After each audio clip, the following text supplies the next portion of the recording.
दिल्ली के विभिन्न वकीलों ने मुख्य न्यायाधीश डीवाई चंद्रचूड़ को चिट्ठी लिखकर दिल्ली सीएम अरविंद केजरीवाल को आबकारी नीति मामले में हाईकोर्ट की ओर से नियमित जमानत पर रोक लगाए जाने को लेकर चिंता व्यक्त की है। 150 वकीलों ने गुरुवार को सीजेआई चंद्रचूड़ को खत लिखा और हितों के टकराव का मुद्दा उठाया। उन्होंने कहा कि दिल्ली हाईकोर्ट के न्यायाधीश सुधीर कुमार जैन को मनी लॉन्ड्रिंग के मामले में अरविंद केजरीवाल को बेल दिए जाने के खिलाफ ईडी की अपील पर सुनवाई से खुद को अलग कर लेना चाहिए था, क्योंकि जज के भाई जांच एजेंसी के वकील हैं। वकीलों ने दावा किया कि जस्टिस सुधीर कुमार जैन के सगे भाई अनुराग जैन ईडी के वकील हैं और हितों के इस स्पष्ट टकराव की कभी घोषणा नहीं की गई।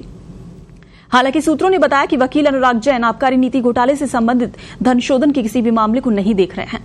वहीं इस प्रतिवेदन पर 157 वकीलों ने हस्ताक्षर किए हैं। वकीलों ने एक डिस्ट्रिक्ट जज के कथित आंतरिक पत्र पर भी चिंता व्यक्त की, जिसमें अधीनस्थ अदालतों के वोकेशनल जजों से कोर्ट की छुट्टियों के दौरान लंबित मामलों में अंतिम आदेश पारित नहीं करने को कहा गया। वकीलों ने इसे अभूतपूर्व बताया।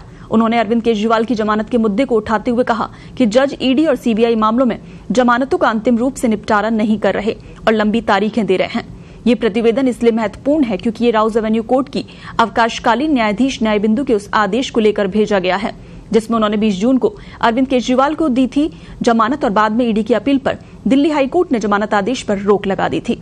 इसमें कहा गया, हम दिल्ली उच्च न्यायालय और दिल्ली की जिला अदालतों में देखी जा रही कुछ अभूतपूर्व प्रथाओं के संबंध में कानूनी बिरादरी की ओर से ये पत्र लिख रहे हैं।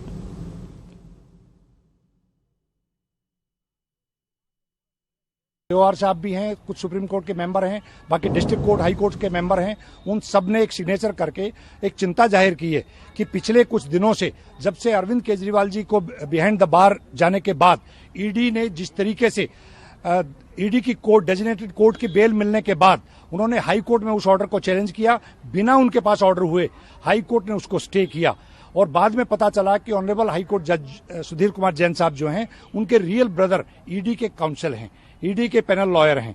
जबकि परंपरा यह है कि अगर मान लो आप उसको रिक्यूज करना चाहिए था, दूसरे इंडिपेंडेंट जज को सुनना चाहिए था। इस तरीके की चीजें कहीं ना कहीं चिंता जाहिर करती हैं।